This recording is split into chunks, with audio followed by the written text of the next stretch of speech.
ఈ కంచెల గ్రామంలో పడి ఈ రీతిగా నీ నామాన్ని కనపరుచుకున్నప్పుడు గొప్ప ధన్యతను మీరు మాకు అనుగ్రహించినందుకు నీకు వేలాది వందనాలు, స్తుతులు, స్తోత్రములు ప్రభావ. నీవు మహోన్నతుడవు, సర్వశక్తిమంతుడవు, సర్వాధికారివి, తృణప్రాయుడము, ఎందుకు ఏ యోగ్యత ఏ అర్హత లేని వాడము నిలవబడిను మంటి పురుగులు ప్రభావ. నన్ను ఈ సంపూర్ణమైనటువంటి మహిమాత్మతో నింపండి, నీ జ్ఞానం చేత అయ్యా నా హృదయాన్ని నింపండి. ఎందుకనగా ఇక్కడ చేరిన నీ బిడ్డలందరూ కూడా జ్ఞానవంతులు. అయ్యా ఎందరో వర్తమానాలు విని ఉన్నారు. అయ్యా ఇదిగో నేను కేవలం చిన్నవాడను ప్రభా, ఇక్కడ నిలవబడి ఉన్నా. నీ బిడ్డలకు అర్థమొక రీతిలో నీ సత్యమును బోధింపతగిన జ్ఞానము నా అంతరంగం ముందు పొందుపరిచి నీ బిడ్డలకు విశుద్ధపరచగలిగినటువంటి స్థితిని నాకు అనుగ్రహించాను ప్రభా. ఇదిగో నాయన మా అందరి హృదయాంతరంగాలు నీకు మరుగైనవి కావు.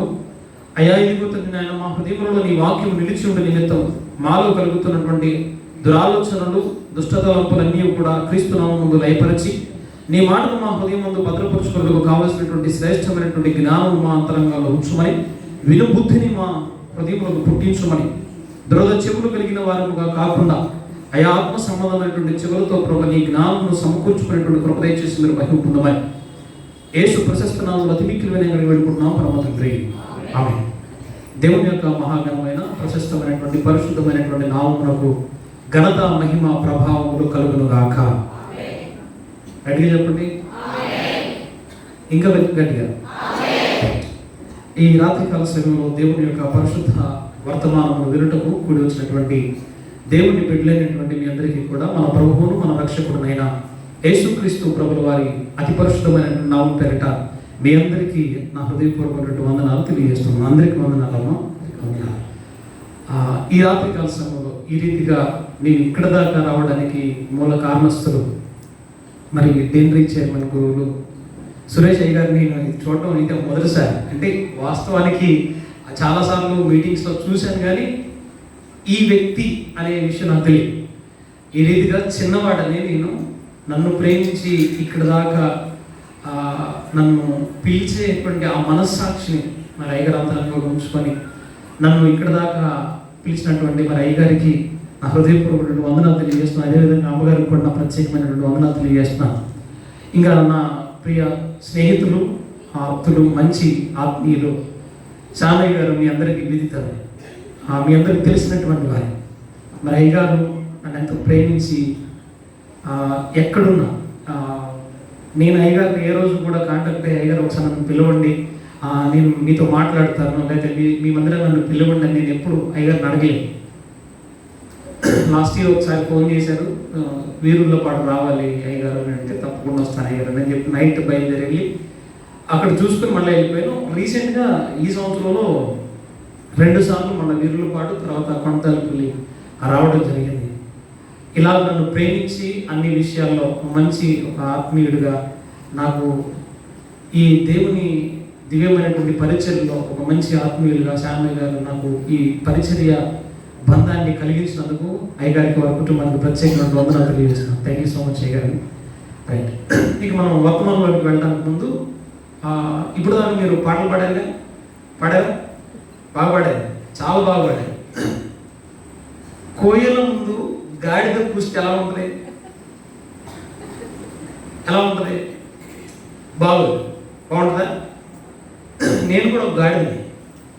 అంటే మనకి ఆ తాళాలు, శృతులు మొదలు ఏమి ఉండవు, దయచేసి నవ్వుకోవద్దు. వాస్తవానికి నేను అంత గాయకుడిని కాదు. మీరందరూ చాలా చక్కగా పాడారు. గార్ధమం అంటే తెలుసు కదా, గాడిద.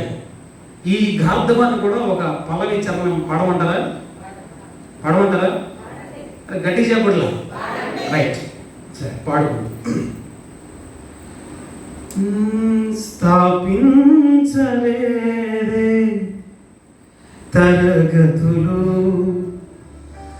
ప్రతి చోట చూడా నీ పలుకే, స్థలమైన లేదే జన్మకు, వశమాయ జనులా హృదయాలు, వశమాయ జనులా హృదయాలు. పశుశాలలో నీవు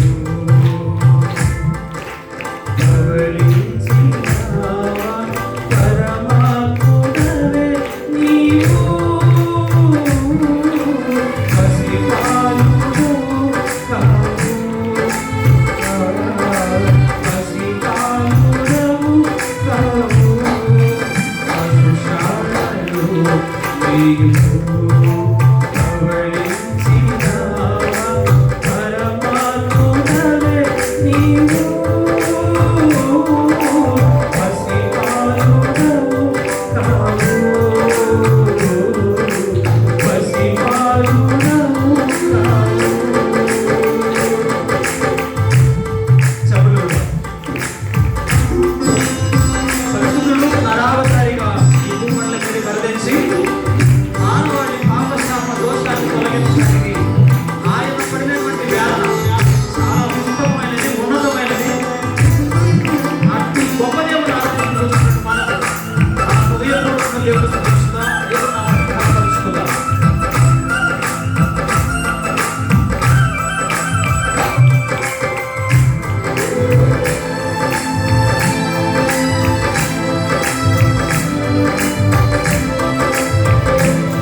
స్తోత్రం చెప్పండి. హల్లెలూయా. రెండు చేతులు దేవుని స్తోత్రం చెప్తాం. హల్లెలూయా.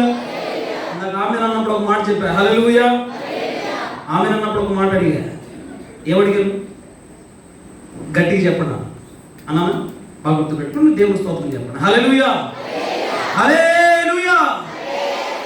మంచిది పిల్లారా, ఈ రాత్రి కాల సమయంలో దేవుని మాటలను మనం శ్రద్ధగా ఆలకించుదాం. రాజుల గ్రంథము 2వ రాజుల గ్రంథము 22వ అధ్యాయంలోనికి బైబిల్ని తెరచి అలా మీ ఎదురుగా పెట్టుకొని జాగ్రత్తగా శ్రద్ధగా దేవుని మాటలను మీరు ఆలకించండి. రైట్. నిద్రపోయే వాళ్ళు ఎవరుంటే దేవుని స్తోత్రం చెప్పండి. హల్లెలూయా. ఉండదు. దయచేసి శ్రద్ధగా వాస్తవంగా నేను చెప్పాలంటే నాకు ప్రసంగం ఇవ్వాలంటే 1.5 2 గంటలైతే ప్రసంగం సరిపోతుంది. 1.5 2 గంటలైతే ప్రసంగం చెప్తాను. అయితే అయ్యగారు ఏం చెప్పారంటే మీ ఇష్టం అయ్యగారు అని అన్నా. ఇవాళ నేను ఎక్కువసేపు చెప్పిన ప్రసంగం 2 గంటల 45 నిమిషాలు. చెరుకు మిల్ అనేటువంటి గ్రామంలో చెప్పారు 2 గంటల 45 నిమిషాలు. మీ ఇష్టం ఉన్నారు కాబట్టి ఆ 2 గంటల 45 నిమిషాల రికార్డు ఇక్కడ బ్రేక్ చేసి 3 గంటలు చెప్పుకొని వెళ్ళిపోతాం. అయ్యో, దేవుని స్తోత్రం చెప్పరేంటండి? 3 గంటలు ఓకే కదా? కొంచెం భారంగా నీ దేహాన్ని ఇక్కడ కూర్చోబెట్టాయి. తల్లి గర్భంలో నువ్వు ఉన్నప్పుడు నీ తల్లి నిన్ను భారం అనుకోలేదు. నీ తల్లి గర్భంలో నిన్ను 9 నెలలు రూపం తీసుకురావడానికి నిన్ను ప్రేమించి నీకు ఒక మంచి రూపాన్ని ఇచ్చినటువంటి దేవుడు నేను ఎప్పుడు భారం అనుకోలేదు. భూమి మీదకి వచ్చిన దగ్గర నుండి నీకు ఆయుష్నిచ్చి ఆరోగ్యాన్ని ఇచ్చినటువంటి దేవుడు నేను ఎప్పుడు భారంగా ఎంచుకోలేదు. పుట్టిన తర్వాత నీ తల్లిదండ్రులకు నువ్వు భారం అవ్వచ్చు, నీ బంధువులకు భారం అవ్వచ్చు, నీ రక్త సంబంధికులకు భారం అవ్వచ్చు. కానీ నిన్ను ప్రేమించి తల్లి గర్భం ముందు రూపించిన దేవునికి నువ్వు భారం కాకూడదు. దేవుడు నేను ఎప్పుడు భారంగా ఎంచుకోలేదు. కాబట్టి అట్టి గొప్ప దేవుణ్ణి ఆరాధించడానికి వచ్చినటువంటి మనం దేవుని సన్నిధిలో ఇంత అంత అని సమయాన్ని గడపకుండా మితి లేకుండా దేవుడితో సమయం గడపగలిగినటువంటి నరుడు ధన్యుడు. దేవుడికి స్తోత్రం కలుగును గాక. సమయం లేదు, ఇంతని లేదు, అంతని లేదు, కొలత లేకుండా కొరత లేకుండా ప్రభుతో సహవాసం చేయగలిగినటువంటి వాడు ధన్యుడు.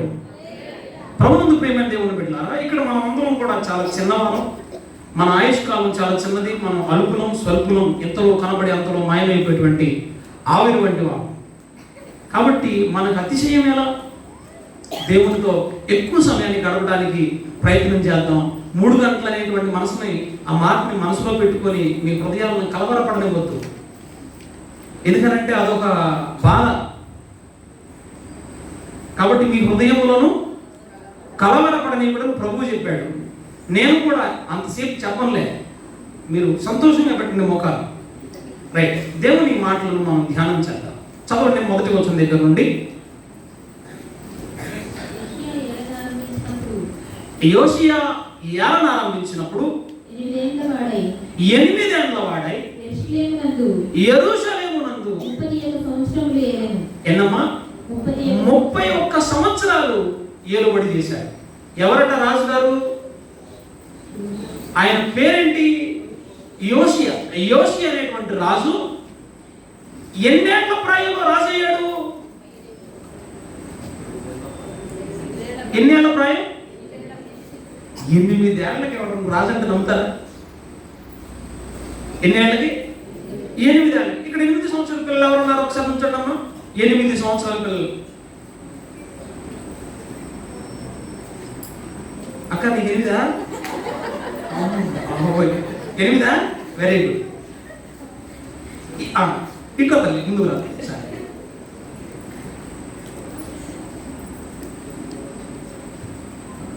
ఈ పాపకి అడుగుతున్నా, ఈ పాప 1 లక్ష రూపాయలు ఇస్తారా?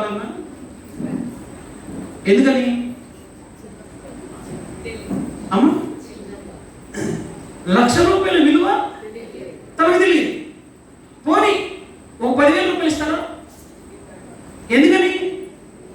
10,000 రూపాయల విలువ కూడా తెలియదు. పోనీ ఒక 5,000 ఇస్తారా? ఇవ్వం. 1000 రూపాయలు ఇవ్వం. కావాలంటే 10,000 రూపాయల డ్రెస్ కొంటాం. తల్లి వెళ్ళి కూర్చోన్నా. 10,000 రూపాయల డ్రెస్ అయినా కొంటాం, 5,000 రూపాయల డ్రెస్ అయినా కొంటాం. కానీ 10,000, 5,000 మాత్రం ఎవరికి ఇవ్వం? పిల్లల చేతికి ఇవ్వం. అక్కడ దాగించకండి 100 రూపాయలు కూడా ఇవ్వం. ఎందుకని? They doesn't know any value of money. వాళ్ళకి ఆ 100 రూపాయలను కూర్చున్నటువంటి జ్ఞానం లేదు. అలాంటిది 8 ఏళ్ల ప్రాయం కలిగిన వాడికి అసలు ఇశ్రాయేలు రాజ్యాన్ని పరిపాలన చేయగలిగినటువంటి అర్హత, అంత జ్ఞానం ఎక్కడిది? అసలు 8 ఏళ్ల వాడు రాజ్య పాలన చేయగలడా? అట్లాంటి వాడికి అసలు తలపు వస్తుందా? రాదు. అయితే నేను ఒక మాట చెప్పి ముందుకెళ్తాను. యోషియా అనేటువంటి వ్యక్తిని గుర్తుపెట్టుకోండి. ఆ అధ్యాయంలో మనం కొంతమంది వ్యక్తులను గురించి ధ్యానం చేస్తాం. అయితే నేను చెప్పాలనుకున్నటువంటి విషయాన్ని ముందు మీకు వివరణ చేసి నేను ఆ యోషియా దగ్గరికి వస్తాను. ఇప్పుడు ఏదైనా ఒక పని చేయాలనుకోండి. ఉదాహరణకి ఈ రేకుల షెడ్ వేయాలంటే ఎవరు కావాలి? పనోళ్ళు కావాలి. రేకుల షెడ్ వేయడానికి పనోళ్ళు అంటే ఆ పైన ఆ వర్క్ చేసే ఆ వర్కర్స్ని వెల్డర్స్ అని పిలుస్తారు. ఖచ్చితంగా ఈ డ్రెస్ వేయాలంటే ఖచ్చితంగా వెల్డర్ కావాలి. ఇప్పుడు వెల్డర్ని పిలిచామనుకోండి, పని వచ్చినోడిని పిలుస్తామా, పని రానోడిని పిలుస్తామా? పని వచ్చినోడే పిలుస్తాం. ఆ వాడి పని ఇంకెక్కడైనా నచ్చితేనో, ఇంకెక్కడైనా చూస్తేనో, ఇంకెక్కడైనా బాగుంటేనో వినైనా కానీ ఖచ్చితంగా అలాంటి పనివాడే కావాలనుకొని మాత్రమే మనం తీసుకొచ్చుకొని పని చేయించుకుంటాం. గమనించండి పిల్లరా, ఈ వెల్డింగ్ వర్క్ చేసేవాడు ఖచ్చితంగా ఈ పనిలో ఏమై ఉండాలి? నిపుణుడై ఉండాలి. అంటే వాడికి ఖచ్చితంగా పని విషయమైనటువంటి జ్ఞానం వాడి యొక్క బుర్రలో ఎక్కువగా ఉండాలి. తక్కువగా ఉంటే ఈ పోటీ ప్రపంచంలో నెగ్గడం కష్టం. అలాగనే ఒక తాపీ మేస్త్రి అనుకోండి, ఆ మేస్త్రికి ఆ పని విషయమైనటువంటి నిపుణత వచ్చి ఉండాలి. అభి వికేనా? ఇప్పుడు వీళ్ళిద్దరు ఇక్కడ ఉండడానికి గల రీజన్ ఏంటి అమ్మా? ఆర్కెస్ట్రా ప్లే చేస్తారు కాబట్టి ఇక్కడ ఉన్నారా? బాగా ప్లే చేస్తారు ఇక్కడ ఉన్నారా? బాగా ప్లే చేస్తారు కాబట్టి ఇక్కడ ఉన్నారు. లేకపోతే ఇంకా లేరా? చుట్టుపక్కల తెలిసిన వాళ్ళు లేరా? నేను కూడా కీబోర్డ్ ప్లే చేస్తా. పనిలో నేను నిజంగా చాలా ఎంజాయ్ చేస్తాను అన్నవాళ్ళు ప్లే చేసేటప్పుడు. నిజంగా చాలా బాగా ప్లే చేస్తారు. They are well surrendering to the god. వాళ్ళు సంపూర్ణంగా దేవుడికి లోబడిపోయినటువంటి బిడ్డలుగానే ఉంటారు. ఎట్లా అంటే తిరగరు బయటికి వెళ్ళి. వాళ్ళు వచ్చిన దగ్గర నుంచి అయిపోయేంత వరకు, ప్రసంగం అయిపోయేంత వరకు వాళ్ళు అక్కడే ఉంటారు. నేను ఈ 3 సార్లు, ఇది 4వ వాళ్ళు లేచి వెళ్ళటం నేను చూడలేదు. పిల్లలు గమనించండి, అంటే నేను ఒక వ్యక్తిని గురించి చెప్తున్నానంటే ఆ వ్యక్తిని హైలైట్ చేస్తున్నానని కాదు. వాళ్ళ పనిలో వాళ్ళకి టాలెంట్ ఉంది కాబట్టి వాళ్ళు ఎక్కడ కూర్చోగలిగారు? మన మధ్యలో కూర్చోగలిగారు. అదే ఒకవేళ వాళ్ళకి టాలెంట్ లేదనుకోండి, వాళ్ళు ఎక్కడికి వెళ్తారు? దొరకతారు, దొరకదు. అందుకనే పని కలిగినోడు ప్రపంచంలో ఎక్కడికి వెళ్ళినా కానీ పనుడే. అవునా కదా? పని కలిగినోడు ఎక్కడికి వెళ్ళినా ప్రపంచంలో పనుడే. వాడు పనిని బట్టి వాడు బ్రతుకుతాడంతే. అలాగనే క్రైస్తవుడు కూడా, క్రైస్తవులు అంటే ఎవరు? దేవుని బిడ్డలు, అంతేనా? దేవుని పిల్లలే కదా మీరు అందరూ. మనం అందరం దేవుని పిల్లలేగా, రైట్? నువ్వు తెరిచి మాట్లాడడం కొంతసేపు. రేపు దేవుడు లెక్క అడుగుతాను నేను, అప్పుడు కూడా నువ్వు వెంటనే వస్తావా? చూడొద్దు, దేవునికి సమాధానం చెప్పాలి. క్రైస్తవుడు అంటే క్రీస్తుని లేదా దేవుణ్ణి ఆరాధించేవాడు. క్రైస్తవుడికి ఉన్నటువంటి ఒకే ఒక్క పని ఏంటి చెప్పండి? దేవుణ్ణి నిరంతరం ఆరాధించడం, నిరంతరం దేవుణ్ణి స్తుతించడం. క్రైస్తవుడికి ఉండాల్సినటువంటి అత్యంత ప్రామాణికమైన లక్షణం దేవుణ్ణి స్తుతించడం. అది నువ్వు తడిలో ఉన్నా, బడిలో ఉన్నా, మళ్ళలో ఉన్నా, గుళ్ళో ఉన్నా, ఎక్కడున్నా కానీ ఏం చేస్తావు? దేవుణ్ణి స్తుతిస్తావు, దేవుణ్ణి ఆరాధిస్తావు. ఇది నీ లక్షణం. కాబట్టి వీళ్ళని గమనించండి, పనివాడైనప్పుడు, వాడి పనిలో వాడికి నిపుణత ఉన్నప్పుడు, వాడు ఎక్కడికి వెళ్ళినా ఎలాగూ బ్రతకగలడు. ఒక క్రైస్తవుడు నీతిమంతుడై దేవుణ్ణి స్తుతించుటకు, దేవుణ్ణి ఆరాధించడానికి ఈ స్థలం ఆ స్థలం అని సిగ్గుపడకుండా అన్ని స్థలములలో నిలిచిన వాడు మరణంలో కూడా బ్రతకగలిగిన వాడు. దేవునికి స్తోత్రం కలుగును గాక. ఆరాధికుడు మరణంలో ఉన్నా కానీ వాడు ఆరాధికుడే. క్రైస్తవుడు మరణంలో ఉన్నా కానీ వాడు దేవుని స్తుతించేవాడే. అవునా కాదండి? అవునా కాదు? మరణపు లోయలోనికి వెళ్ళినటువంటి వారి అందరూ తిరిగి లేవబడలేదు. యెహెజ్కేలు గ్రంథంలో మీరు చదవలేదా, వినలేదా? అక్కడికి పోయి ప్రార్థన చేయగానే ఎండిన ఎముకలట మహా సైన్యమై నిలిచింది అంట. దేవునికి స్తోత్రం కలుగును గాక. అంటే ఒక క్రైస్తవుడి యొక్క పని ఏంటి చెప్పండి? ఆరాధించడం. ఆరాధించువాడు ఎక్కడున్నా కానీ దేవుణ్ణి ఆరాధించాలి. అవునా కాదు? మనం అందరం ఎక్కడున్నా కానీ దేవుణ్ణి ఏం చేయాలి? ఆరాధించాలి. దేవుణ్ణి ఆరాధించడానికి మనకి ఏం కావాలి అమ్మా? దేవుణ్ణి మనం ఆరాధించడానికి, దేవుని పేరెత్తడానికి కూడా మనకు అర్హత లేదే. హృదయ శుద్ధి గల వారు ధన్యులు, వారు దేవుని చూచెదరని రాయబడింది. రైట్? అంటే ఒక వ్యక్తి దేవుణ్ణి ఆరాధించాలంటే ఖచ్చితంగా వాడు ఏమైపోవాలయ్యా అంటే ఖచ్చితంగా పరిశుద్ధులైపోవాలి. మరి మనం అందరం పుట్టుకతోనే ఏంటి? పుట్టుకతోనే ఎవరు మనం? పాపులు.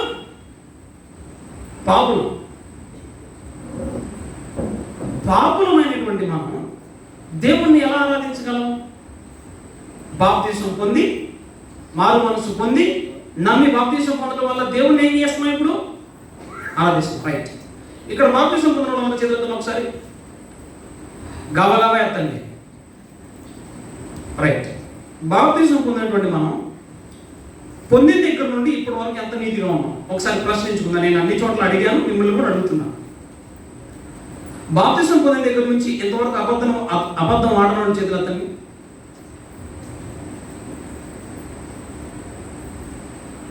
అబద్ధం ఆడడం చేతులు అతన్ని. నేనేమన్నా ఒక్కళ్ళు ఎత్తండి.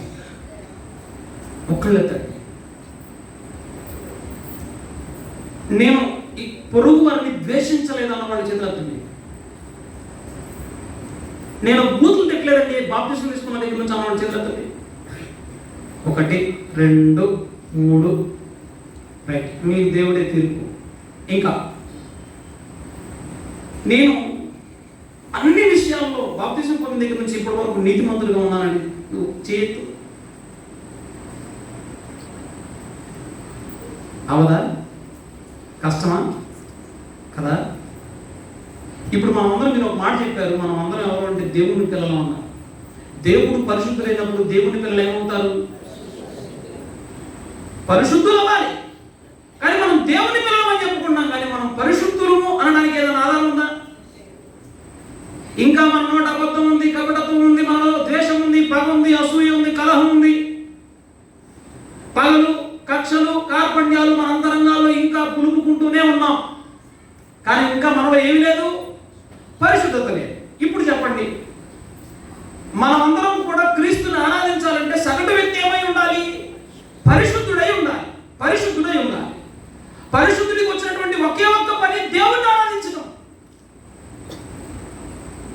పరిశుద్ధుడికి వచ్చినటువంటి ఒకే ఒక్క పని దేవుణ్ణి ఆరాధించడం. పరలోకంలో పరిశుద్ధులైనటువంటి దేవదూతలు దేవుణ్ణి ఏం చేసినట? పరిశుద్ధుడు పరిశుద్ధుడు పరిశుద్ధుడు అని గాన ప్రతిగానాలు చేసి దేవుణ్ణి స్తుతిస్తూ అలసటత్వం లేకుండా ఇప్పటికీ దేవుణ్ణి స్తుతిస్తూనే ఉన్నాయి. పరలోకము సృజించబడినది మొదలుకొని, జగదుత్పత్తి మొదలుకొని, పరలోకములో నియమించబడిన దేవదూతలన్నీ కూడా నిమిషం మాత్రం కూడా గ్యాప్ లేకుండా, నిమిషం మాత్రం కూడా అలసటత్వం లేకుండా దేవుణ్ణి నిరంతరం స్తుతిస్తూనే ఉన్నాయి. కానీ మన నీతిమంతుని గుడారములో నుండి రక్షణను గూర్చిన సునాదము వినబడదని రాయబడింది. నీతిమంతుల గుడారంలో నుండి ఏమి వినబడతాయి? మీ ఇళ్లలో ఏమి వినబడతాయి? మీ ఇళ్లలో హోమ్ థియేటర్ ఉంటే మీ ఇళ్లలో వినబడే పాటలు ఏంటి? వినబడవు మీ ఇళ్లలో? దేవుని పాటలేనా? Right, very good. కానీ కొంతమంది ఇళ్లలో దేవుడి పాటలు వినబడవు. ఏ పాటలు వినబడతాయి? సినిమా పాటలే వినబడతాయి. పిల్లలు గమనించండి, ఆరాధికుడు ఎక్కడున్నా ఆరాధికుడే. ఆరాధికుడు ఈ స్థలంలో ఉన్న, పనిలో ఉన్న, వాడు ఇంకెక్కడ ఉన్నా కానీ దేవుడిని నిరంతరం ఆరాధించాలి. అది ఒక్కటే పని. ఆ పని విషయమై యోషియా చేసినటువంటి విషయాన్ని మీకు జ్ఞాపకం చేయాలని, యోషియాను గురించి మీకు చెప్పాలని నేను ఆశపడి ఇక్కడికి వచ్చాను. యోషియాకి 8 ఏళ్ల ప్రాయంలో దేవుడు రాజుగా అతన్ని అభిషేకించాడు. రాజుగా దేవుడు ఏర్పాటు చేసుకున్నాడు. యోషియా తన ఏలుబడిలో 8వ సంవత్సరంలో వచ్చినప్పుడు 10 ఏళ్ళు జరిగిపోయి 10 ఏళ్ల కాలంలో ఏం జరిగిందయ్యా అంటే, చదవండి తర్వాత 2వ వచనం దగ్గర నుంచి ప్రారంభం. అతని తల్లి చదవండి.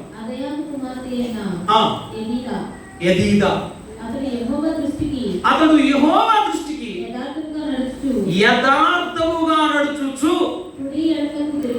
కుడి ఎడమకు తిరుగక తన పితరులకు దావీదు చూపిన ప్రవర్తనకు సరిగా ప్రవర్తించను. దేవునికి స్తోత్రం కలుగును గాక. 8 ఏళ్ల ప్రాయం కలిగిన వాడికి ఎలా నడుచుకోవడం వచ్చింది? ఎలా వచ్చిందమ్మా? యథార్థముగా నడుచుచు దావీదు చూపించిన ప్రవర్తనకు సరిగా ప్రవర్తించాడట. ఎంత గొప్ప సాక్ష్యం అసలు! ఒక 8 ఏళ్ల ప్రాయం వాడు దావీదు ఎలా బ్రతికాడో తెలుసుకున్నాడు. కాలం గడిచింది, 10 ఏళ్ళు దాటింది అంటే 18 ఏళ్ళు వచ్చినాయి. ఎవరికి? యోషియా. చదవండి 3వ వచనం. రాజైన యోషియా ఏలుబడిలో 18వ సంవత్సరమందు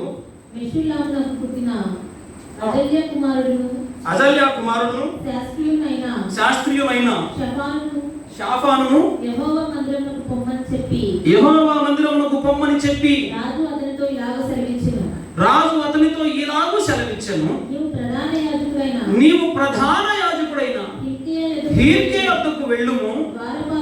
ద్వారపాలకులు గవిని యొద్ద జనుల యొద్ద వసూలు చేసి యెహోవా మందిరంలో ఉంచిన రొక్కపు మొత్తమును తీసుకుని రండని అతనితో చెప్పు.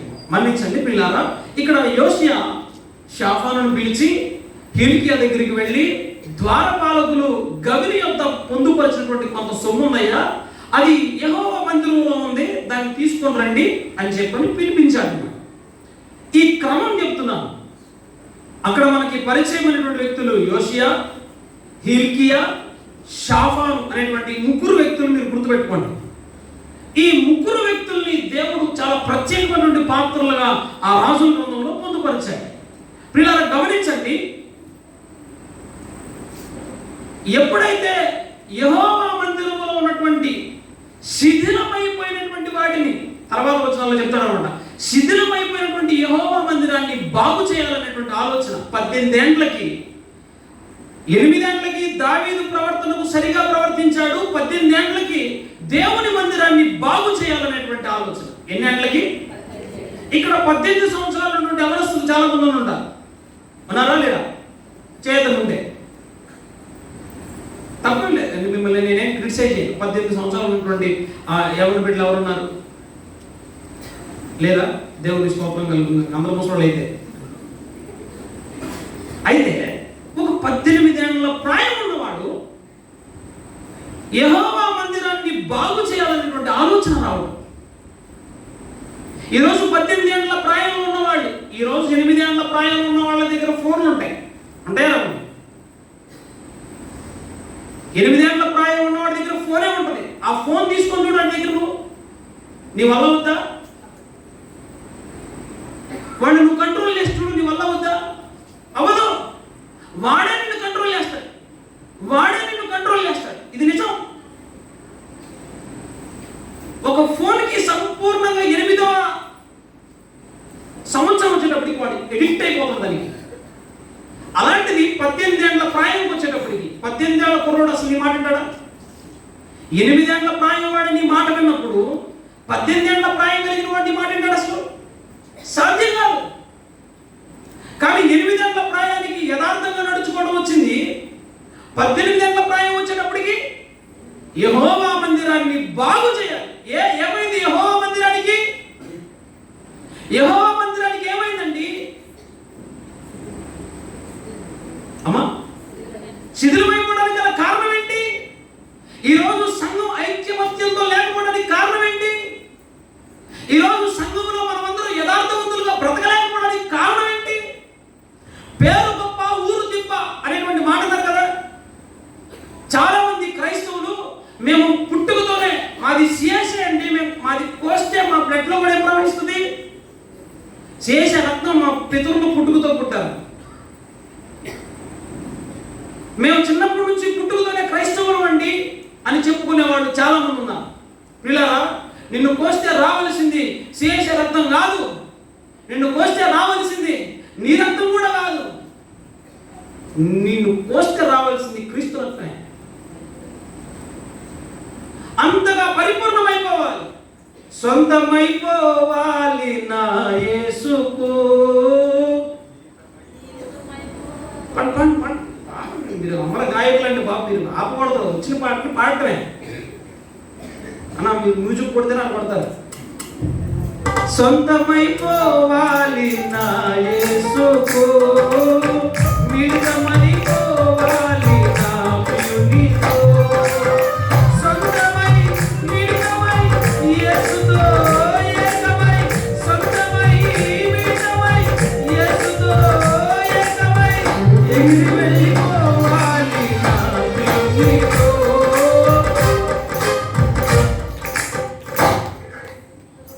పడిపోయినాయా? ఈ పడిపోయినాయా? రేపు కొట్టదన్నా, మీరు కొట్టండి. సొంతమైపోవాలి నా యేసుకు, మిళితమైపోవాలి నా ప్రియునితో. దేవుడి సన్నిధిలో ఆరాధికుడికి ఏ లక్షణం ఉండాలని చెప్పారు? వాడు పరధ్యానంలో ఉన్నా కానీ, మరణంలో ఉన్నా కానీ ఏం చేస్తాడు? ఆరాధిస్తాడు. మీరు నిద్రపోతున్నా కానీ ఏం ఉండాలి? ఇప్పుడు పోవద్దు, అలా నిద్రపోమని చెప్పట్లా, నేను నిద్రపోవద్దు అని చెప్తున్నాను. నీ దేవుడు రోషము కలిగిన దేవుడు, నీ దేవుడు బలవంతుడైన దేవుడు, నీ దేవునికి అసాధ్యమైనది ఈ భూమండలం మీద ఏది లేదు. పరిశుద్ధుడండి. ఆయనతో నువ్వు మిళితమైపోవాలి. ఎక్కడ ఎక్కడ క్రైస్తవ్యం? పిల్లలు గమనించండి, ఇంకా అబద్ధాల దగ్గర ఆగిపోయాం, ఇంకా లోక సంబంధమైన కాంక్షల దగ్గర ఆగిపోయాం, ఇంకా భూ సంబంధమైన వాటి కొరకే ప్రాకులాట. పేరుకు మాత్రమే దేవుని ఆరాధిస్తున్నాం కానీ నిజంగా దేవుణ్ణి ఆరాధించడానికి we doesn't have any quality, any qualification లేదు మనకు. పిల్లలు గమనించండి, ఇక్కడ యోషియా 18 ఏళ్ల ప్రాయానికి దేవుని మందిరాన్ని బాగు చేయాలి. అవును ప్రియులారా, గత కాలం ముందు నీ పూర్వపు స్థితి, నీ సంఘము పూర్వపు స్థితి నీకు తెలుసు. గత కాలంలో నీ పితరులు ఇలాంటి ఒక మందిరాన్ని కట్టుకోవడానికి ఎన్ని అవస్థలు పడి ఉంటారు, ఎంత ప్రయాసపడి ఉంటారు. ఆ మందిరాన్ని కాస్త ఇంకా అభివృద్ధి చెందించడానికి, అభివృద్ధి పరచడానికి ఎంతో మంది సేవకులు వచ్చి వెళ్తున్నారు. ఇక్కడ సురేష్ అయ్య గారు కూడా వచ్చారు, వెళ్ళిపోతారు. తర్వాత ఇంకో అయ్య గారు వస్తారు, ఆయన వెళ్ళిపోతారు. అయితే ఒక విషయాన్ని గుర్తుపెట్టుకో, ఇక్కడ ఉండేది ఎవరు? సంఘం. మీరు ఇప్పుడు సంఘాన్ని మనం ఏం చేయాలి? బాగు చేయాలి. ఎలా బాగు చేస్తాం? ఎక్కడికక్కడికి కూడా గ్రూపుల్లో, చర్చిలో గ్రూప్ రాజకీయాలు ఉన్నాయి. పాటలు బాగా పాడేవాడు ఒక వర్గం, పాటలు బాగా పాడేవాడు ఒక వర్గం. ఉంటుందా లేదు? ఇక్కడ ఉండదా? అందరూ బాగుంటారా? Very good. రెండోది, పదవి కోసం ప్రాకులాడేటువంటి వారు కొంతమంది. ఆ దేవుని స్తోత్రం కలుగునుగా. పదవి కోసం ప్రాకులాడేవారు. పిల్లలు గమనించాలి, ఏదో ఒక కోణంలో నన్ను హెచ్చించాలి, నేను 1,00,000 రూపాయలు ఇచ్చాను నా గురించి చెప్పుకోవాలి, నేను 10 లక్షలు ఇచ్చాను నా గురించి చెప్పాలి అనేటువంటి తార్కాణంలో ఆలోచించేవారు ఎంతో మంది, ఎన్నో సంఘాలు ఉన్నారు. కాబట్టి సంఘం ఏం చేయబడలేకపోతుంది?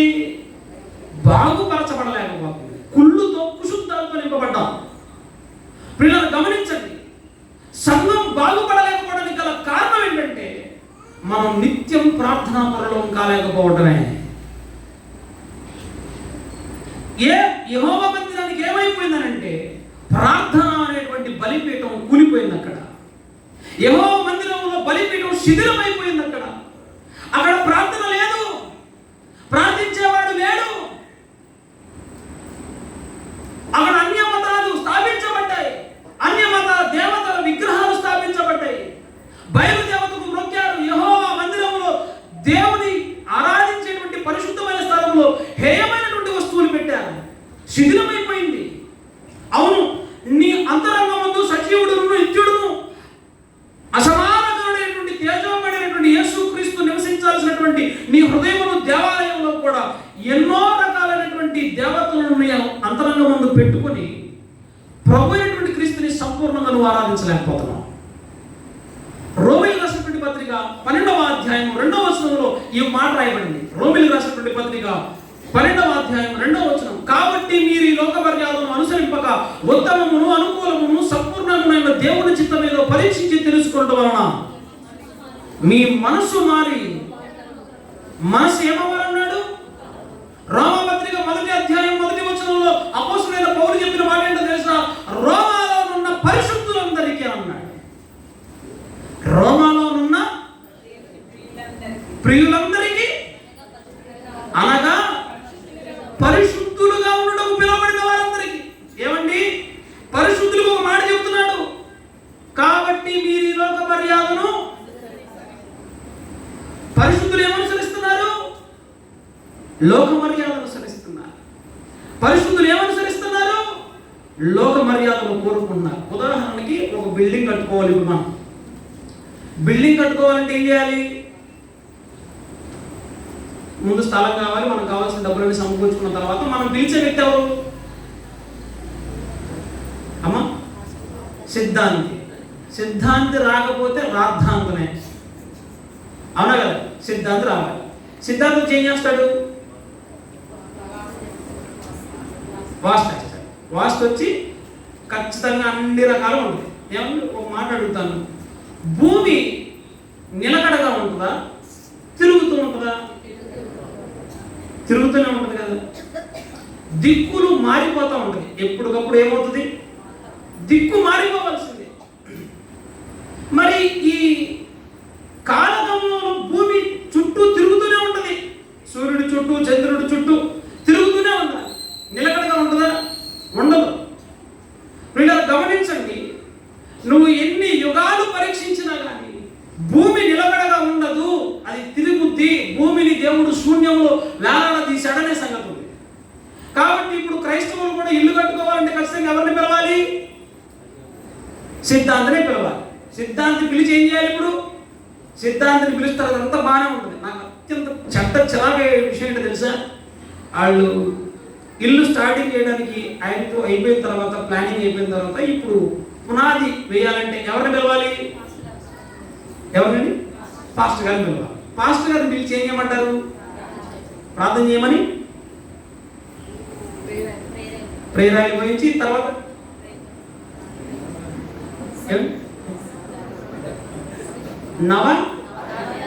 ఏ ధాన్యాలు?